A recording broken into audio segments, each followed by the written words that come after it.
Pierre Billard vous présente l'anthologie du mystère.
Allô, édition Simon Nadal, j'écoute. De la part de qui? Ah non, monsieur, je ne suis pas la standardiste, je suis la secrétaire de monsieur Simon Nadal. À cette heure-ci, il n'y a plus de standard et les lignes sont renvoyées ici. Oui. Mais monsieur... Non, monsieur, vraiment, je ne comprends pas votre irritation. Puisque c'est à moi que vous vouliez parler, je suis au bout du fil, je vous écoute. Oui. Ah non, je regrette beaucoup, monsieur, mais monsieur Simon Nadal est absent pour le week-end. Le mieux pour vous est de rappeler lundi matin. Lundi matin, ce sera la standardiste qui vous répondra. Mais vous demanderez tout simplement la secrétaire de monsieur Simon Nadal. C'est cela. Au revoir, monsieur.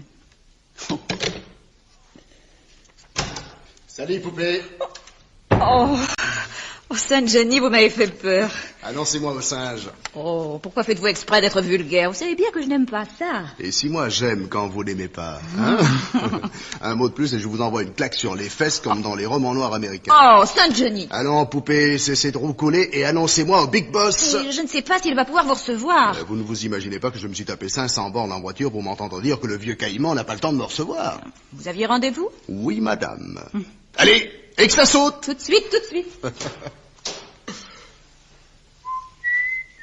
Si vous voulez bien vous donner la peine d'entrer. Ah, pas mécontent de vous voir, Sainte-Jenny. Asseyez-vous, nous avons à parler sérieusement et... Pas mal, merci, ça n'a pas été trop pénible. Ouais, qu'est-ce que vous me chantez là?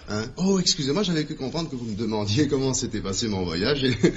Alors je vous répondais, pas mal, merci, je suis arrivé à l'heure malgré les routes encombrées, voilà. Moi, les prouesses automobiles ne m'ont jamais intéressé. Je vous ai fait venir pour vous parler de choses sérieuses. Vous êtes franc avec vous. C'est-à-dire désagréable. Si la franchise vous est désagréable, je n'y puis rien. Non, je vous écoute, d'une oreille distraite, mais je vous écoute tout de même. Oui, vous n'avez pas tardé à devenir très attentif. Sainte-Jenny, je n'ai pas l'intention de publier votre prochain roman. Excellente nouvelle pour vos concurrents. Un roman signé Sainte-Jenny représente une vente assurée de 125 000 exemplaires. Je n'ai plus qu'à rentrer à la maison pour attendre les propositions de ces messieurs. Non, vous avez un contrat avec moi et n'importe quel ténor du barreau se fera un plaisir de plaider un procès aussi parisien. Je ne le crois pas. Non, et si procès il y a, ça ne sera pas celui que vous espérez. Mais n'anticipons pas et revenons à votre manuscrit. Vous ne me demandez pas ce que je lui reproche? Non, Simon, je me fiche de votre opinion. Oh, je suis habitué à votre insolence. Elle fait partie de mon personnage. Je sais, puisque nous avons créé ce personnage pour les chroniqueurs parisiens ici même, dans ce bureau, il y a 5 ans. Je suis donc habitué à votre insolence, mais je vous ai toujours dit que le jour où elle me deviendrait insupportable, je ne la supporterai plus. Et je crois ce jour arriver. Et pourquoi ne pas avoir tout de suite commencé par là? À partir de cet instant, je vous écoute non seulement avec une attention soutenue, mais aussi avec un très réel plaisir. Un plaisir qui sera sans aucun doute de très courte durée. Allez-y, Simon, j'ai hâte de connaître les raisons qui vous poussent à vous séparer de l'auteur qui a fait la fortune de cette officine. Je suis curieux de savoir comment vous allez vous y prendre pour couler la plus solide maison d'édition de Paris. Puisque vous prétendez m'écouter avec une attention soutenue, Oui. épargnez-moi ces réflexions qui ne font rire que vous, et que vous regretterez amèrement tout à l'heure. Un cigare, mon cher? Bien volontiers. Vous vous fichez, dites-vous, de mon opinion sur votre dernier bouquin. Oui. Eh bien, voyez-vous jusqu'où me pousse la magnanimité. Je ne porterai aucun jugement sur ses qualités ou ses défauts littéraires. C'est heureux. Vous êtes déjà prié de ne pas m'interrompre, je crois.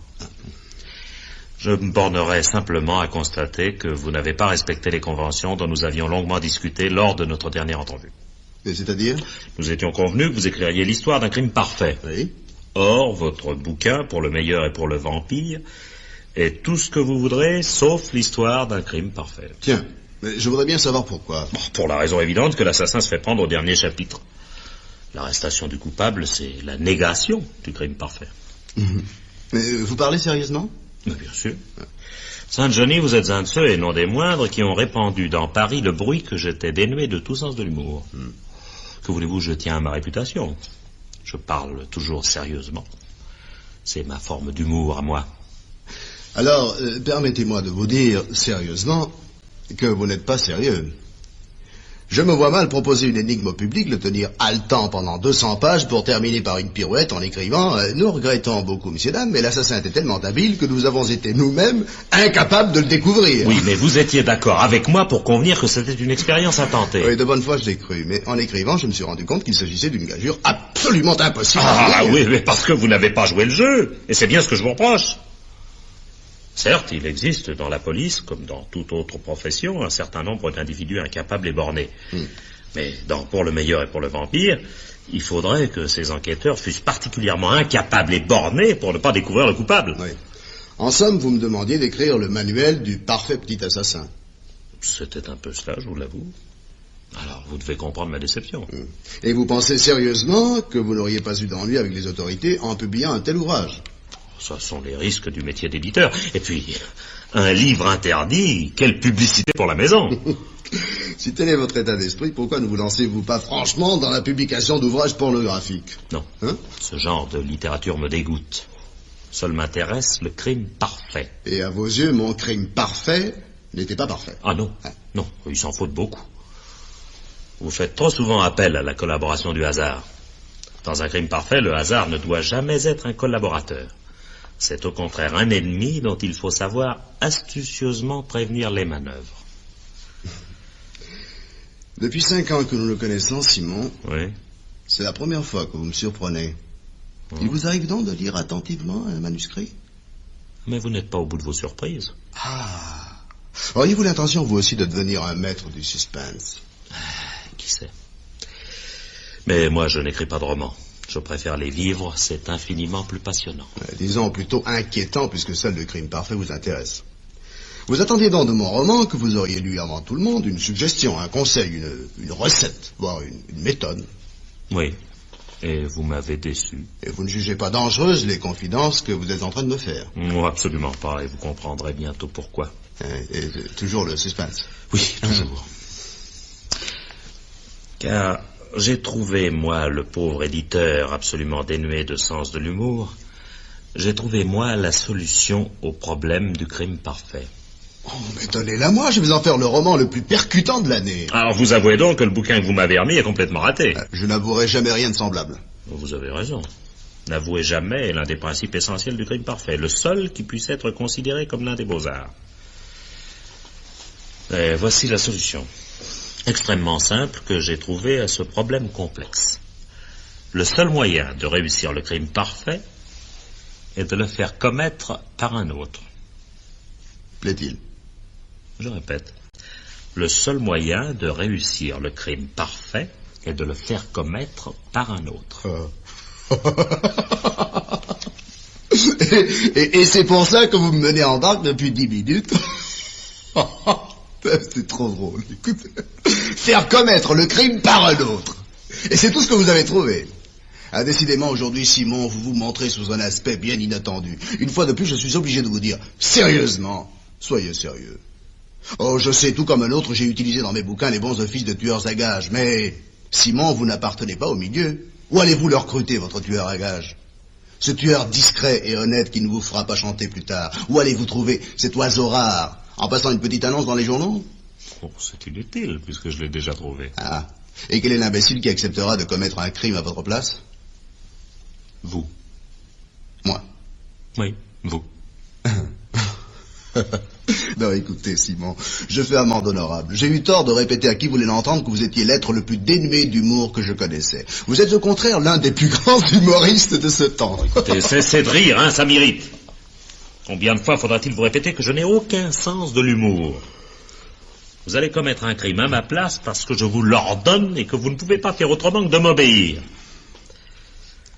Saint-Johnny, vous vous appelez bien de votre vrai nom Jean Barrault, né le 21 avril 1921 à Paris. Renseignement exact, communiqué sans doute par le comptable de la maison.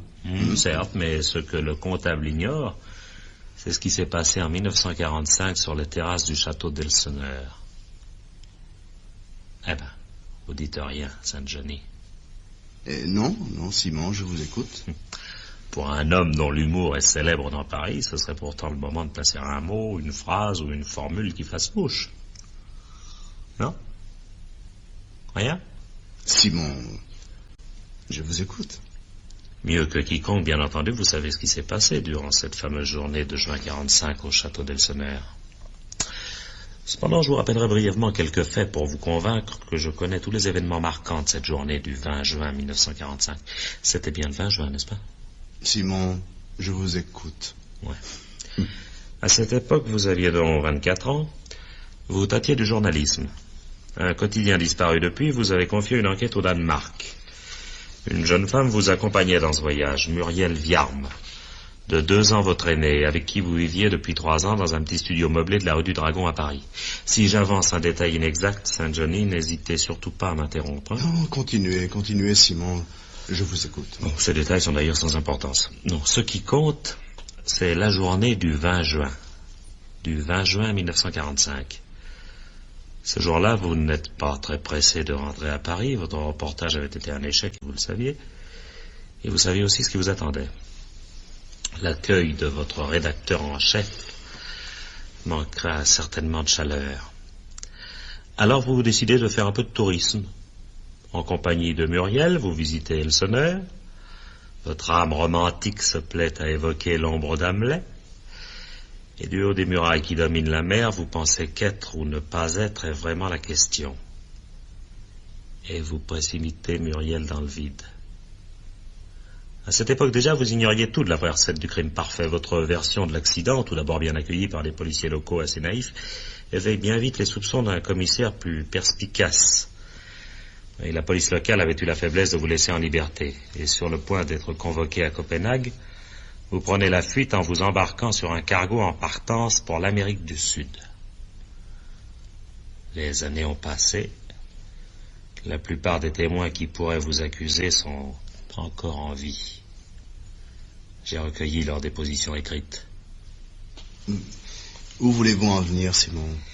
Il existe entre la France et le Danemark un protocole d'extradition. Et avant le 20 juin de cette année, votre crime n'est pas couvert par la prescription. Mais Simon, où voulez-vous en venir?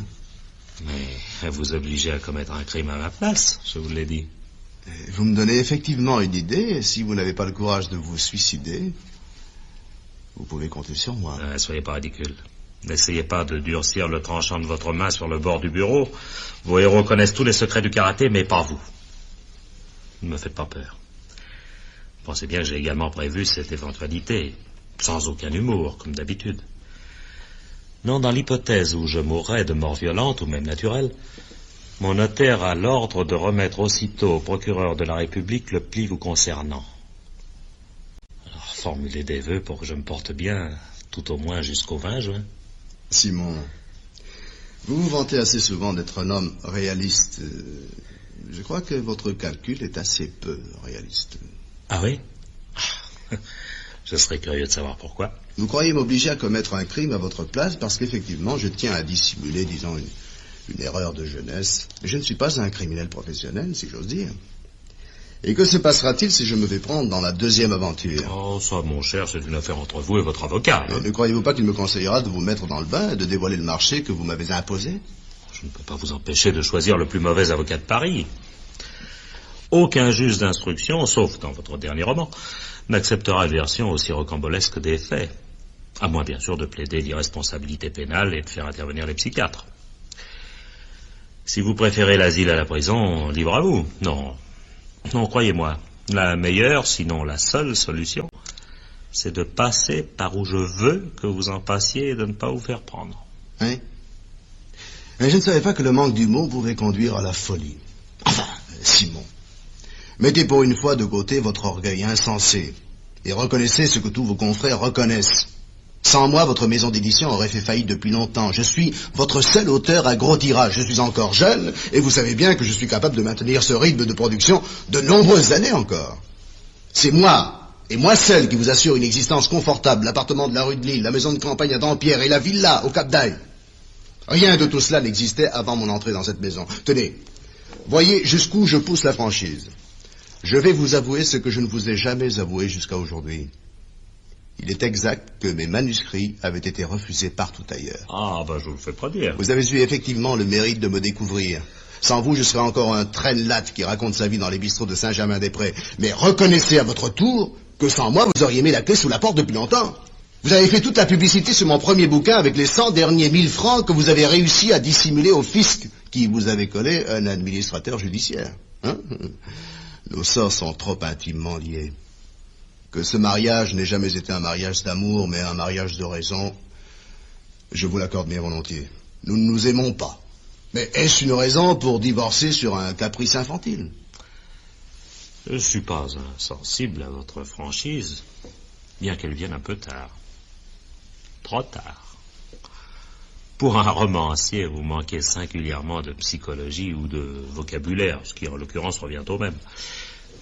Vous parlez de caprice, alors que le seul mot à employer est passion. Oui, passion. Une passion dévorante, exclusive, irrésistible.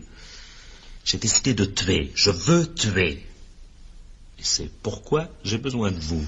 Simon, vous êtes fou. Complètement fou. C'est toujours ce qu'on répond aux êtres qui sont mus par une implacable logique. Mais vous n'êtes pas logique. S'il s'agissait vraiment d'un crime passionnel, vous ne laisseriez à personne le soin d'agir à votre place. Je n'ai pas la mentalité d'un assassin. L'acte de tuer ne me procurerait certainement aucune joie. Et puis, dans une société policée, c'est une entreprise qui présente quelques risques, n'est-ce pas? J'ai aucun désir de finir mes jours en prison. La passion vous dévore, mais ne vous aveugle pas. Ah, définition exacte. Non, j'ai trouvé plus intelligent de m'adresser à un spécialiste. Oui, je sais. Vous avez peut-être perdu la main.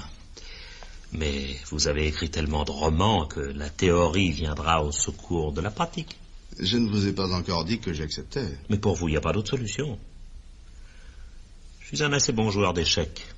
Et quand j'annonce échec et mat, c'est qu'il n'y a pas d'autre solution. Admettons. Quelle est la personne qui vous a inspiré cette passion meurtrière? Pour le moment, ça ne vous regarde pas. Ah, tout de même, vous permettez, la victime a aussi son rôle à jouer. Non, ça ne vous regarde pas. Je sens qu'actuellement, vous considérez encore tout ceci comme un jeu. Je veux que vous soyez persuadé que je ne suis pas en train de me livrer à je ne sais trop quelle plaisanterie. Que tout ceci est bien réel. Quelqu'un doit mourir et c'est vous qui tuerez.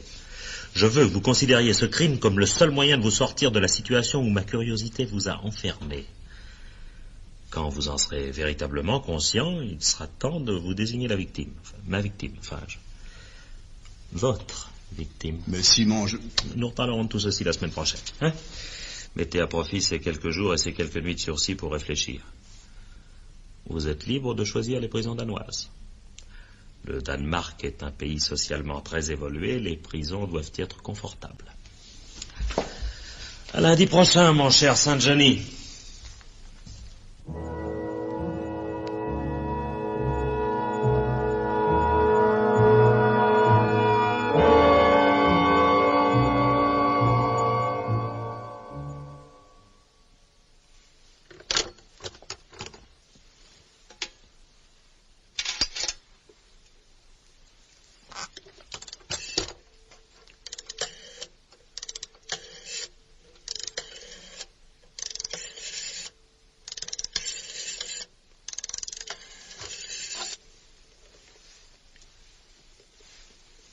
Allô? Allô, monsieur Simon Nadal, je vous prie. De la part de Saint-Johnny. Oui, c'est ça, bonjour gentil. Et passez-moi le vieux rapidement, j'appelle de l'étranger. Allô, Simon? Nous devions nous rencontrer aujourd'hui, n'est-ce pas? Mais non, je ne l'ai pas oublié, vous pensez. Seulement, compte tenu de l'affaire que vous m'avez proposée, je refuse désormais de vous rencontrer dans votre bureau.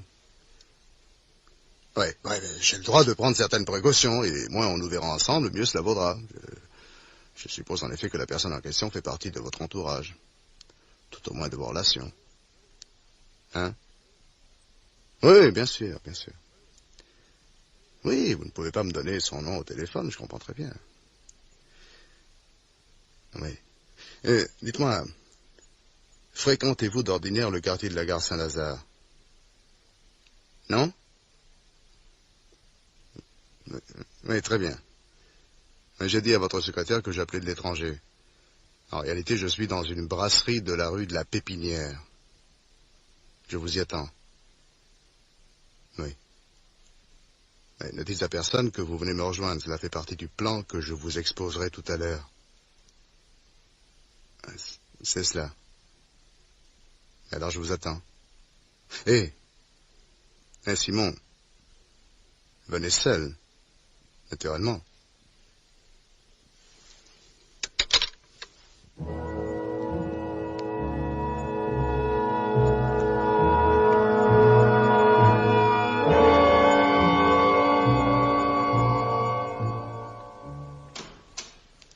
Mademoiselle, s'il vous plaît. Oui, monsieur. Je quitte le bureau. J'ignore combien de temps je resterai absent. Soyez aimable de remettre tous mes rendez-vous à demain. Oh, monsieur, votre journée de demain est particulièrement chargée. Moi, je ne sais pas ce que je pourrais... Demain ou un autre jour, arrangez-vous, faites pour le mieux. Autre recommandation extrêmement importante, celle-ci. Mademoiselle, puis-je avoir confiance en vous? Oh, monsieur Nadal, depuis le temps que je travaille avec vous... Oui, si vous m'aviez trahi le premier jour, je vous aurais flanqué à la porte le premier jour. Oh, monsieur... Non, simple remarque pour vous faire comprendre que votre réponse n'a pas plus de sens que ma question. Je suis bien obligé d'avoir confiance en vous. Oh, on dirait que ça vous chagrine, monsieur. Oui, car j'aime bien ne faire confiance à personne. Bon, enfin, voici une lettre, mademoiselle. Si je ne suis pas rentré, disons, à 6 heures du soir, vous ouvrez cette lettre et vous suivez scrupuleusement les indications qu'elle contient. Vous m'avez bien compris. Oui, monsieur, vous me donnez des instructions écrites que je dois suivre si vous n'êtes pas revenu au bureau ce soir à 6 heures. Oui, mais attention, mademoiselle, ni à 6h10, ni même à 6h05. Oui. À 6 heures précises. Mais oui, monsieur Nadal, oui. Oui. C'est drôle, vous avez l'air de considérer ceci comme parfaitement normal. Mais... Oui, monsieur. Je comprends pas ce qu'il y a d'anormal au fait qu'un patron donne des instructions à sa secrétaire. Oui, bien sûr. Bon, souhaitons, mademoiselle, que les événements vous donnent raison.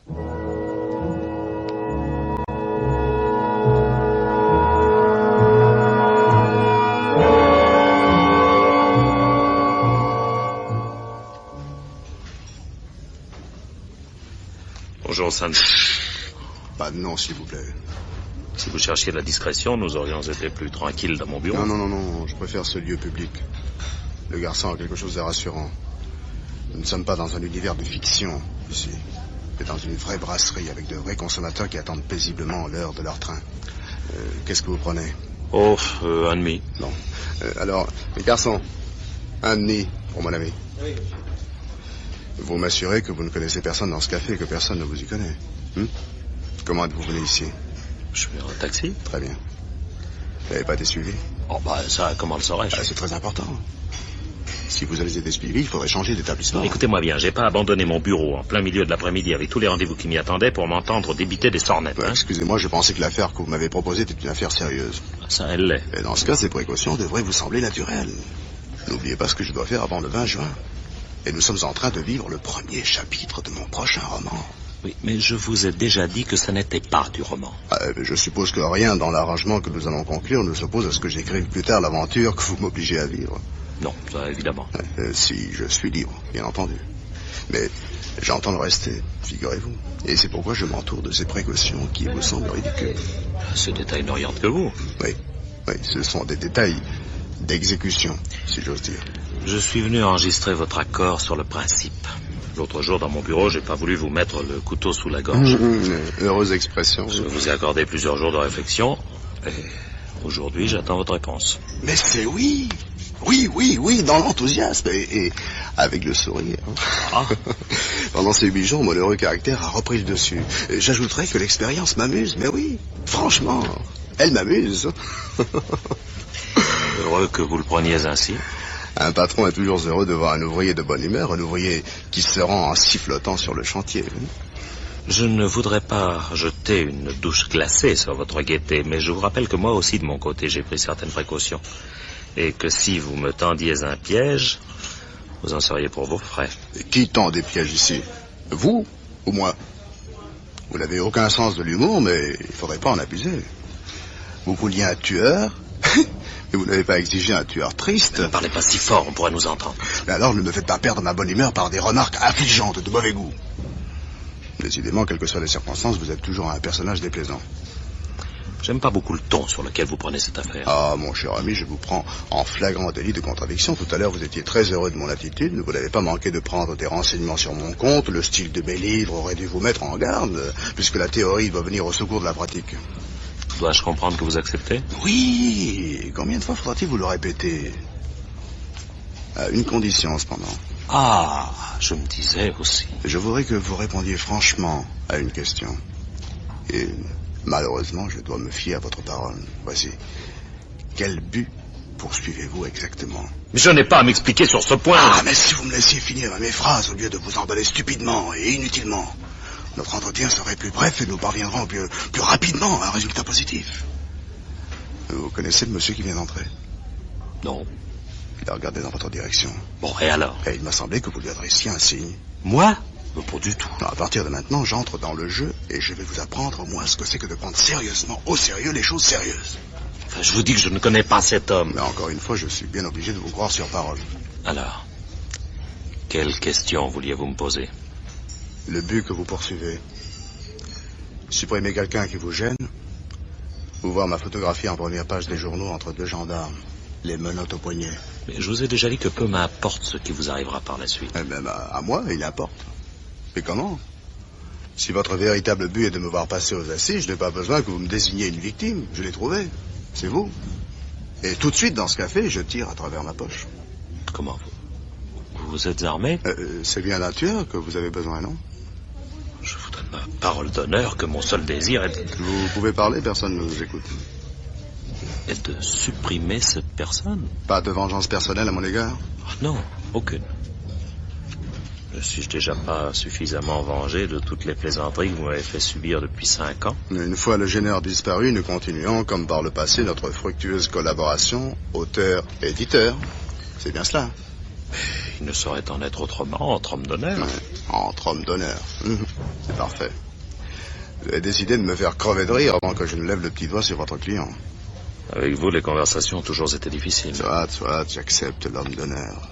Ce qui, en langage clair, signifie que vous me laissez une chance de m'en sortir. Oui. Remplissez votre contrat. Si vous ne vous faites pas prendre, tant mieux pour vous.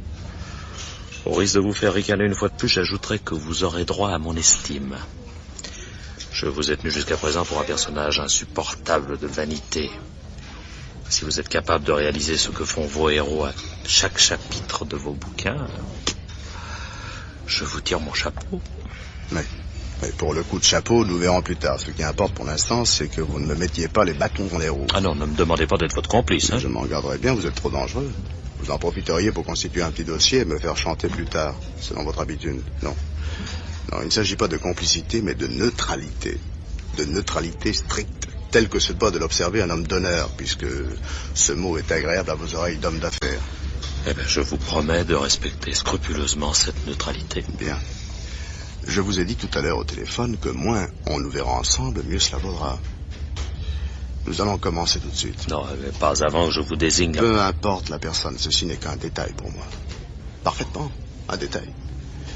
Dites-vous bien, Simon, que nos deux points de vue sur le problème sont radicalement opposés.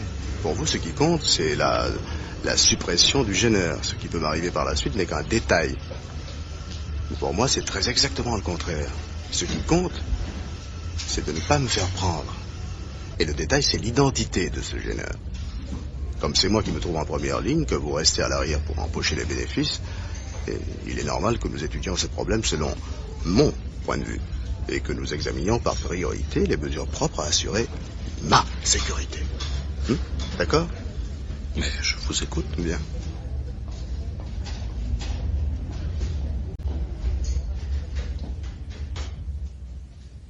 De cette minute et jusqu'au 20 juin, qui marquera le jour de notre réconciliation, nous sommes brouillés à mort. C'est le cas ou jamais de le dire. Ainsi, aujourd'hui, j'avais rendez-vous à votre bureau, je ne suis pas venu. Dès hier, j'ai laissé entendre à des informateurs de la presse parisienne que tout n'allait pas pour le mieux entre nous. Vous me suivez? Parfaitement. De votre côté, quand vous recevrez les journalistes, ce qui ne saurait tarder, tout Paris sait que j'aime bien la publicité, vous leur déclarerez que vous êtes sans nouvelles de moi. Ce qui vous sera d'autant plus facile que ce sera la vérité. Vous m'attendiez pour corriger les épreuves de mon dernier roman. Je ne suis pas venu. La secrétaire vous a dit que j'étais à l'étranger.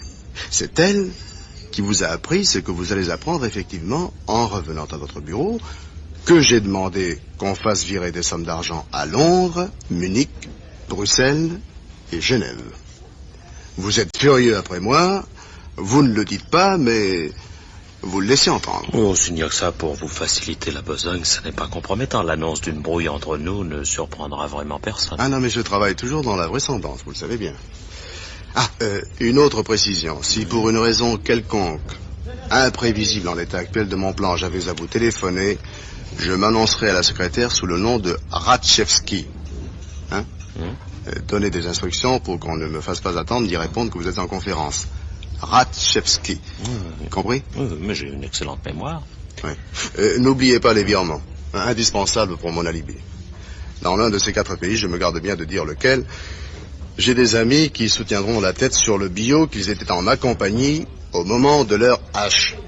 J'espère ne pas en être réduit à cette extrémité, mais il faut tout prévoir et ne laisser aucune part au hasard.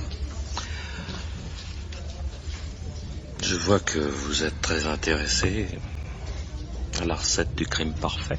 Oui. La première loi en est la discrétion, ce qui me dispense de vous dévoiler les autres. Mais de votre côté, comment dites-vous déjà? Me donnez-vous votre parole d'honneur, que vous suivrez les instructions que je viens de vous donner?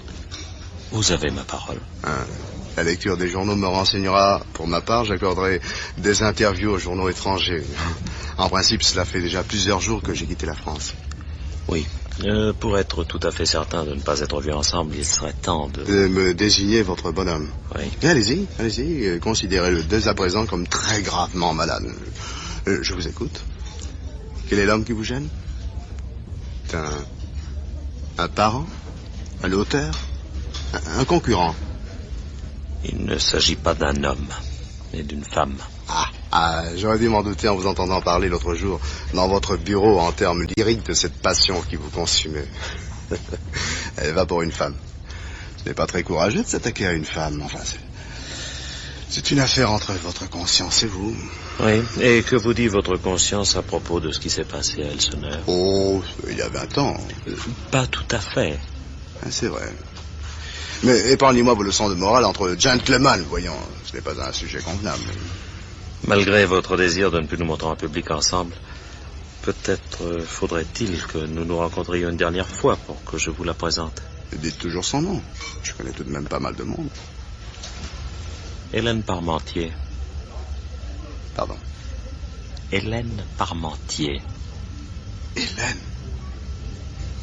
Ce n'est pas possible. Vous la connaissez? Ah, mais c'est parfait. Ça nous évitera une dernière entrevue que vous redoutiez. Bonsoir, mon ami. Non. Comment? Ne partez pas. Asseyez-vous, Simon. Non, rien ne va plus. Pourquoi? Je veux bien assassiner toutes les femmes de Paris, mais pas celle-ci. Pourquoi? Il s'agit bien d'Hélène Parmentier, la comédienne. Oui. Sa notoriété n'a pas dépassé un petit cercle de professionnels. Ce n'est pas un obstacle pour vous. 1000 regrets, Simon. C'est tout à fait impossible. Pourquoi? Je n'ai pas d'explication à vous donner. Ah si. Je crois au contraire que nous n'avons jamais été aussi près de la minute de vérité. Non, qui vous vaudrait, Simon, mais pas Hélène? Pourquoi? C'est votre maîtresse? Je voulais vous l'entendre dire. Vous ne le saviez pas? Je m'en doutais, mais je ne le savais pas. Hélène m'avait demandé la discrétion. Ah, parbleu. Vous comprendrez, Simon, que dans ces circonstances, il m'est impossible de... Et si c'était précisément à cause de ces circonstances, comme vous dites? Vous voulez que je tue ma maîtresse? Oui. Parce qu'elle est aussi la mienne, figurez-vous. Qu'est-ce que vous racontez là? Vous, Simon? Oui, moi, Simon. Non, ce n'est pas vrai, c'est encore un piège. Vous, Simon? Oh oui, c'est inutile de m'examiner des pieds à la tête comme si vous me regardiez pour la première fois. Que je ne sois pas l'amant idéal pour Hélène, possible, probable, puisqu'elle cherche des compensations dans d'autres bras que les miens. Mais son appartement, c'est moi. Ses bijoux, c'est moi. Ses fourrures, c'est moi. Sa voiture, c'est encore moi. Alors maintenant, à vous d'essayer d'y voir clair dans vos propres sentiments. Ou bien, vous aimez Hélène à la folie, comme on aime dans les romans, pas dans les vôtres. Et vous vous sacrifiez pour elle en acceptant de répondre du crime d'Elseneur. Ou bien Hélène n'est pour vous qu'une femme de passage, un nom sur un agenda bien rempli. Et alors c'est elle que vous sacrifiez à votre tranquillité. C'est un problème passionnant, n'est-ce pas? Au revoir, Saint Johnny. Désolé d'avoir bouleversé le premier chapitre de votre prochain roman. Mais avec les gens sans humour, il faut s'attendre à tout.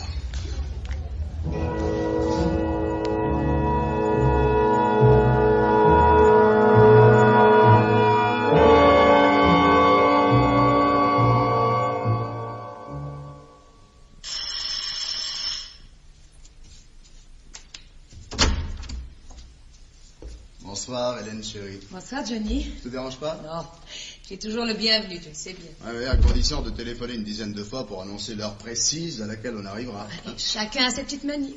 Tu devrais connaître suffisamment les femmes pour savoir qu'aucune maîtresse de maison n'aime se laisser surprendre en négligé dans un appartement en désordre. Ah, j'aime bien faire des surprises. Et moi, je n'aime pas être surprise. Qu'est-ce que ça sent chez toi? Le gaz.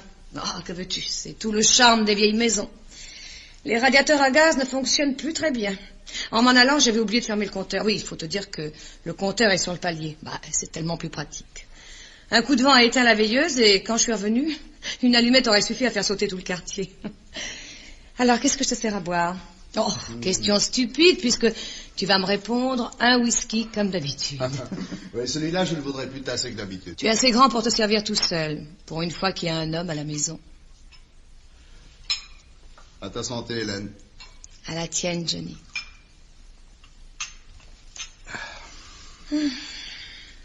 Hélène chérie, qu'est-ce que tu penses de l'assassinat? À te regarder vivre, je constate que le crime ne paie pas si mal que ça. Ah non, je ne parle pas de tous les assassinats que je fais commettre à mes personnages, je parle de l'assassinat en général. Oh, pour moi, tu sais, je serais plutôt contre. J'aime pas la violence. Mais serais-tu capable d'aimer un assassin? Ah non, non, certainement pas. Tu es catégorique. Oh, absolument. Même s'il s'agissait d'un homme que tu aurais aimé depuis longtemps, déjà, sans savoir qu'il était responsable d'un meurtre. Impossible. Ah. Impossible. Ta proposition est absurde. J'aurais eu vite fait de découvrir la vérité. Les hommes ne savent pas dissimuler. Mais les juges d'instruction ne sont pas tous de ton avis. J'ai remarqué souvent que dans tes romans, tu te moquais des femmes qui prétendaient tout résoudre grâce à leur intuition. Eh bien, tu as tort. L'intuition féminine n'est pas un vain mot. Elle existe. Et tu es certaine qu'un homme ne pourrait pas vivre avec une femme en lui dissimulant une part importante de son passé? Quand tu commences à me poser des questions de ce genre, c'est que le roman que tu écris ne va pas très fort et que tu es en panne. Hein? Ah, la merveilleuse intuition féminine. Ne te moques pas de moi. Mais je ne me moque pas, tes réactions m'intéressent. Tu sais bien que je n'aime pas que tu me parles de tes livres pendant que tu les écris. Après, j'ai plus aucun plaisir à les lire. Je connais le nom de l'assassin. Je sais. Mais aujourd'hui, c'est différent. Je suis véritablement en panne. À ce point que je me demande même si je vais écrire la suite. J'ai besoin de ton avis. Et de tes réponses dépendront tous les chapitres qui vont suivre. Bon, je suis bonne fille, je vais me dévouer. Quel est ton point de départ? Voilà. Un homme vit avec une femme. Plutôt, il ne vit pas avec elle. Il travaille à la campagne. Il se retrouve quand il vient à Paris. Leur liaison dure depuis un certain temps. Cet homme, autrefois, a commis un meurtre. Et la petite gourde ne le sait pas. Non, je te l'ai déjà expliqué. Et quel genre de meurtre? À 24 ans, il a tué une autre petite gourde. Enfin, je veux dire, sa maîtresse du moment. Ah, c'est donc un joli monsieur, ton bonhomme. Bah, si c'était un enfant de cœur, il n'y aurait pas de roman. Bon, te fâche pas, continue. Donc, cet homme a commis un meurtre autrefois. Il y a longtemps? 20 ans. Plutôt, pas tout à fait 20 ans, hélas. Des individus peu recommandables sont au courant de cette faute de jeunesse. Oh, faute de jeunesse, comme tu y vas. Et ces individus veulent le faire chanter. Mais il a une bonne situation, ton gars? Excellente. Très gros standing et tout. Bon, alors il s'en sortira toujours. Oh, c'est vite dit. Il s'en sortira. S'il ne s'en sortait pas, pour reprendre ta phrase favorite, il n'y aurait pas de roman. Mais il n'y aurait pas de roman non plus s'il s'en sortait dès le premier chapitre. Objection valable. Continue. Bon. Affolé par le chantage dont il est menacé, seul, désemparé, il décide de se confesser à la femme avec qui il vit. Et alors? Et alors, c'est là, mon chéri, que j'ai besoin de toi. Ah. À ton avis, quelles vont être les réactions de la femme? Ah. Elle est comment, la femme? Et ça, je ne sais pas encore. Oh, c'est important. Mais je pense bien. J'ai besoin de connaître la réaction d'une femme. Oui, mais tout dépend de la femme. Mais toi, comment réagiras-tu? Moi? Oui, toi. Bon, je ne dis pas que je vais calquer l'attitude de mon personnage sur la tienne, mais comprends bien qu'il est très important pour moi de connaître ta réaction en pareille circonstance. Oui, mais je comprends pas pourquoi ton gars est obligé de raconter tout ça à sa bonne femme. Mais non, il n'est pas obligé. Alors? Enfin, plutôt si. Il doit commettre un second meurtre pour effacer le premier. Et c'est ça le chantage. Oh, mais ça m'a l'air bien compliqué, ton histoire. Trop compliqué, crois-moi. Je connais le public, ça ne plaira pas. Bon, compliqué, tout dépend de ta réponse. C'est pas moi qui écris le livre. Non, sois gentil.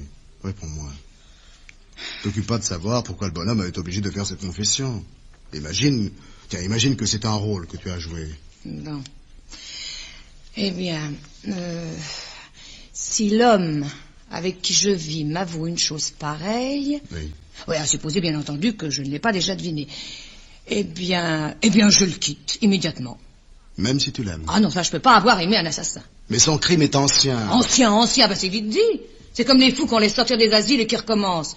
Tu n'as qu'à lire les journaux, ça se voit tous les jours. Mais on peut aimer un fou. Pas moi. Suppose que tu es très amoureuse.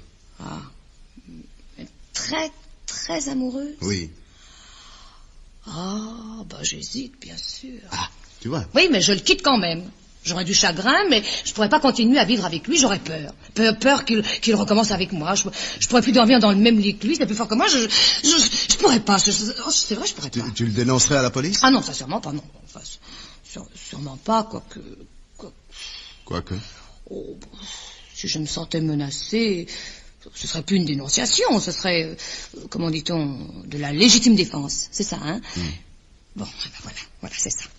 Alors, tu es satisfait de mes réponses? Tu vas pouvoir écrire ton bouquin? Oui, oui, je vais bien être obligé. Pour vivre, moi aussi. Oh, avec les droits que tu touches, un bouquin de plus ou de moins, ça compte pas beaucoup pour toi. Ah, celui-là, si. Ce sera mon roman le plus fantastique. Ah si j'ai pu t'aider, tant mieux.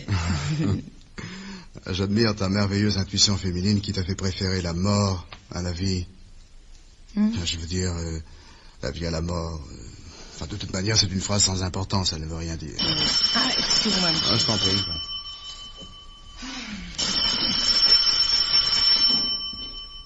Allô? Allô, oui, c'est moi. Ah oui, bien sûr. C'est-à-dire que j'allais sortir. Oui, j'ai mon chapeau sur la tête, j'avais déjà bouclé la porte, j'ai entendu la sonnerie, je suis revenue.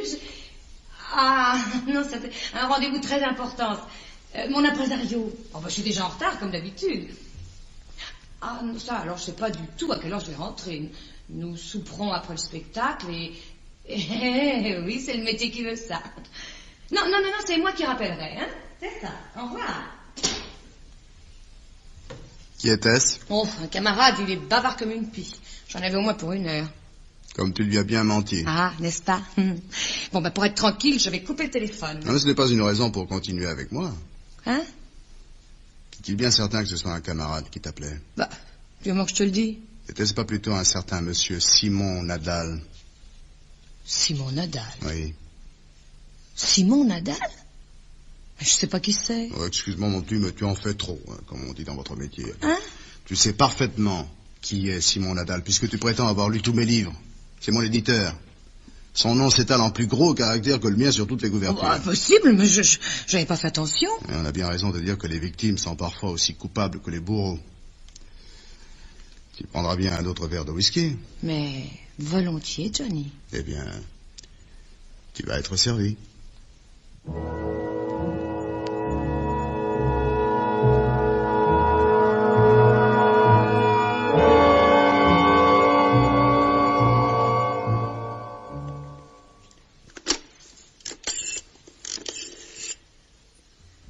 Allô? Allô, le télégramme? Mais bon. Oui, un télégramme pour monsieur Simon Nadal. Simon, le prénom. C'est ça, Nadal. Je vous appelle, hein? Pardon? Comme l'éditeur? Ah, vous le connaissez donc? Ah, vous êtes une lectrice de Saint-Johnny. Mais moi aussi, mademoiselle. Ah non. Non, je suis valet de chambre. Oui. Voici le texte, hein. Ne veux pas te téléphoner à ton bureau, t'attends chez moi à partir de 5 heures. 5 heures, oui, c'est 3 et 2, 5 heures. Très urgent. Te demande de venir instamment. Instamment. Oui, deuxième. Oui. Signé Hélène. Oui, Hélène, le prénom. Oui, c'est ma patronne, mademoiselle. Oui. Ah non, ce n'est pas... Non, ce n'est pas peut pas, c'est veut pas te téléphoner, veut pas te téléphoner à ton bureau. Oui, c'est cela. Merci, mademoiselle.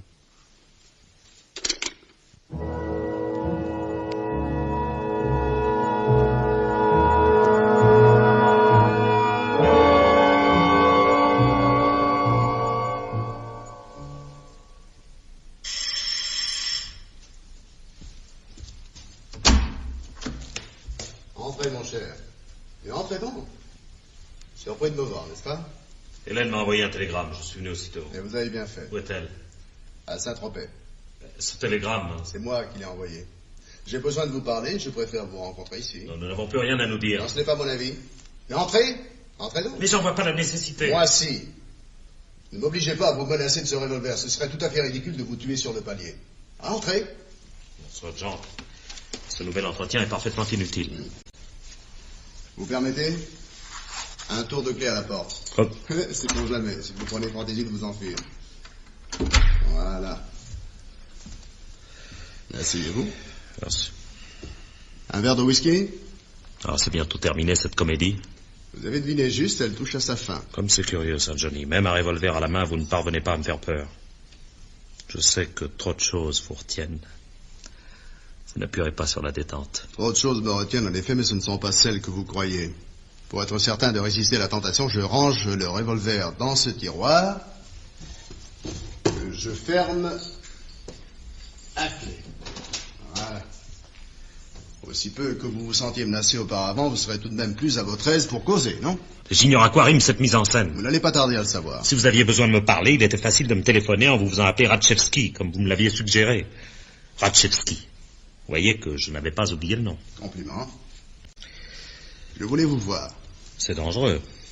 Tout au moins par rapport à ce que j'ai cru comprendre de votre plan initial. Ne vouliez-vous pas laisser croire à tout le monde que vous vous trouviez hors de France? Exact. Je profite de l'occasion pour vous faire remarquer que j'ai exécuté scrupuleusement les instructions que vous m'aviez données. Mais je suppose que vous avez lu les journaux? Oui, je les ai lus. Quelle désinvolture un peu méprisante vous parler de cet auteur dont vous aviez fait la fortune. C'est bien ainsi que vous vouliez que nous présentions notre brouille aux journalistes. Oui. Bon. Mais vous n'avez pas eu à forcer votre talent. Vous n'avez même jamais été aussi sincère. Bon, alors, pourquoi cette rencontre d'aujourd'hui et ici? Parce que vous êtes venu quand je vous ai envoyé un télégramme signé Hélène. Je ne comprends pas. Un verre de whisky? Non, je vous ai déjà dit non. Vous avez eu tort de refuser ce verre, ce qui n'est pas grave. Et surtout d'être venu, ce qui est davantage. Écoutez, quand vous cesserez de parler par énigme, peut-être pourrais-je vous répondre. Vous m'avez bien demandé de tuer Hélène Parmentier, la locataire de l'appartement dans lequel nous nous trouvons en ce moment. Oui. Alors répétez après moi. Saint-Johnny, je vous demande de tuer Hélène Parmentier. Oh, c'est de l'enfantillage, non. Car vous venez de me donner la preuve que vous avez changé d'avis. Moi? Oui, vous avez changé d'avis dès que vous avez reçu ce télégramme signé Hélène. Vous êtes accouru aussitôt. Vous aimez toujours Hélène. Vous n'avez jamais voulu la tuer. Et si je donne suite à votre proposition, vous serez le premier à lancer la police à mes trousses. Enfin, Saint-Johnny... Il en est autrement, répétez la petite phrase. Saint-Johnny, je vous demande de tuer Hélène. Vous connaissant comme je vous connais, je sais bien que vous n'écririez pas cette phrase, mais du moins, vous pouvez la dire. Pourtant simple. Enfin, encore une fois, c'est de l'enfantillage. Je vous ai prévenu, les tueurs sont des êtres capricieux. Soit. Saint-Johnny, je vous demande de tuer Hélène Parmentier. Je l'exige même. Alors, quittez-la. Comment voulez-vous que j'agisse si je vous trouve constamment dans mes jambes, si au moindre signe de détresse vous accourez comme un Saint-Bernard maladroit? Non, Simon. Malgré toute ma bonne volonté, ce n'est pas possible. L'autre fois, vous m'avez démontré que le seul moyen d'être sûr de mes sentiments était de savoir si j'étais prêt ou non à sacrifier Hélène à ma tranquillité. Aujourd'hui, le test n'en est pas moins intéressant pour vous. Préférez-vous continuer à être l'amant d'Hélène, malgré ses infidélités, ou êtes-vous décidé à la faire tuer? Et si je refuse de vous répondre? Je n'ai pas le choix. N'est-ce pas? Non. Je n'ai pas le choix. C'est sur vous que j'expérimenterai mon scénario du crime parfait. Rappelez-vous, Saint-Johnny, que... Je sais. Et alors? Je serai jugé pour l'accident d'Elsener, mais j'aurai du moins la satisfaction de vous savoir mort. Alors, vous continuez à refuser un verre de whisky? J'ai pas soif. Ce chauffage au gaz dessèche l'atmosphère, vous ne trouvez pas? Alors, votre décision? Eh bien, soit. Je romprai avec Hélène. Aujourd'hui même. Je ne peux pas me permettre de retarder d'une seule journée l'exécution de mon plan. Dès mon retour au bureau, j'écris. Bien. Je suppose que vous ne serez pas long à apprendre que j'ai tenu parole. La lettre partira ce soir. Voilà. Vous êtes satisfait? Vous consentez à me laisser partir à présent? Oh, moi, ça m'est égal. Vous pouvez bien aller au diable. Mais ces messieurs ne seront peut-être pas tout à fait d'accord. Quoi? Entrez, messieurs. Monsieur. Simon, je vous présente le commissaire Arnaud et son adjoint, l'officier de police Perreux, qui ont pris certainement un très vif plaisir à la petite conversation que nous venons d'avoir. Messieurs, vous savez ce qu'il vous reste à faire. Mais qu'est-ce que c'est que cette plaisanterie? Il ne s'agit pas d'une plaisanterie, monsieur Nadal. Voici ma carte. Nous agissons sur plainte de monsieur Jean Barrault, dit Saint-Johnny. Mais je maintiens, moi, monsieur le commissaire, qu'il s'agit d'une plaisanterie. De mauvais goût, ça je vous l'accorde. Mais d'une plaisanterie tout de même. Mais nous discutions gentiment du prochain roman de Saint-Johnny. Il ne faut pas confondre la fiction avec la réalité. Je voulais l'obliger à penser profondément son crime parfait parce que je n'étais pas satisfait du précédent roman qu'il m'avait remis. Il s'agit d'une astuce d'un éditeur qui veut faire travailler un auteur terriblement doué, mais aussi terriblement négligent. Enfin, Saint-Johnny, dites-leur qu'il s'agit d'une plaisanterie. Ne m'obligez pas à donner un coup de téléphone très désagréable pour vous. Téléphoner à qui bon vous semble. C'est votre dernier mot. Oui. Vous savez ce qui vous attend. Oui. Vous pensez que j'ai mûrement réfléchi avant de porter plainte. Monsieur Jean Barrault, dit Saint-Johnny, vous maintenez que la conversation que nous venons d'entendre se rapportait à des faits réels et qu'il ne s'agissait pas d'une discussion concernant votre prochain roman. Je le maintiens, ce qui ne m'empêchera pas d'en faire un excellent roman par la suite. Alors, précisez, je vous prie. Fiction ou réalité? Pour l'instant, Saint-Johnny, il n'y aurait qu'outrage à magistrat. C'est moins grave. Moins grave que quoi, monsieur Nadal? Ça, ce n'est pas à moi de répondre. Mais il n'y a aucune part de fiction dans la conversation que vous venez d'entendre, messieurs. Je maintiens ma plainte. Mais tant pis, vous l'aurez voulu. Monsieur le commissaire, est-ce que je me trouve en état d'arrestation? Il y a flagrant délit. Oui. Me permettez-vous cependant de passer un coup de téléphone? À votre notaire, sans doute. Oui. Mais auparavant, je vous offre une dernière chance, Saint-Johnny. Reconnaissez devant ces messieurs que toute cette conversation s'est déroulée sous la menace d'un revolver, que vous m'avez obligé à prononcer une phrase que je ne voulais pas prononcer. Le revolver, qui n'était pas chargé d'ailleurs, se trouve dans ce tiroir, fermé à clé. Voici la clé, vous pouvez vérifier, monsieur le commissaire. Laissez-le donc téléphoner à son notaire, ce sera la dernière preuve. Une preuve qui vous mènera au bagne, Saint-Johnny. Oui, je sais, ma situation n'est pas très confortable. Mais moi, je vais m'en tirer avec quelques mois de prison. Tandis que pour vous, c'est le bagne. Le bagne. Le bagne. Je vais vous faire communiquer par mon notaire toutes les pièces que j'ai réunies. Tous les témoins ont déposé par écrit. Et il existe un protocole d'extradition entre les deux pays. Même condamné, je suis gagnant, Saint-Johnny. Échec et mat. Je ne me trompe jamais. Simon, vous avez perdu sur toute la ligne. M'autorisez-vous à téléphoner, monsieur le commissaire? Téléphoner, ce sera votre perte. Pour être maître chanteur, il faut connaître la loi. Mais je la connais. Dans votre cas, la prescription ne joue que le 20 juin prochain.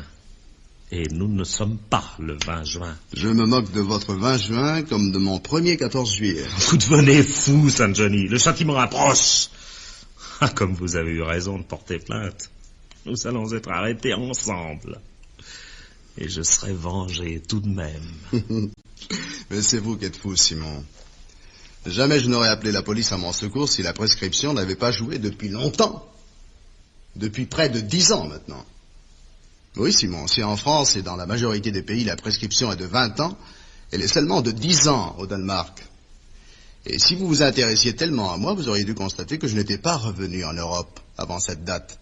Ça, je le savais dès le premier jour quand vous m'avez fait appeler dans votre bureau pour m'exposer votre diabolique machination. Ce n'est pas ainsi que se vengent les morts d'Elseneur. Je me suis livré à une enquête psychologique passionnante pendant ces quelques semaines. Allez, Simon, en prison. En prison pour manque d'humour.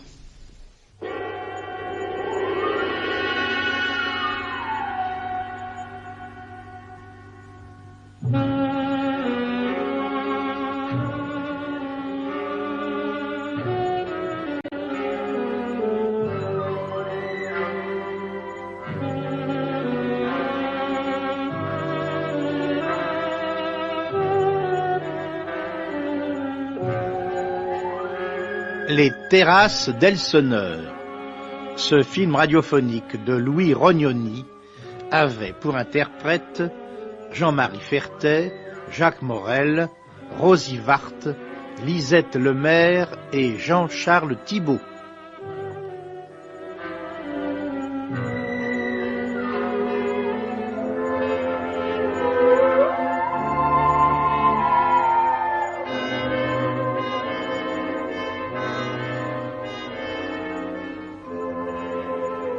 L'anthologie du mystère vous était présentée par Pierre Billard.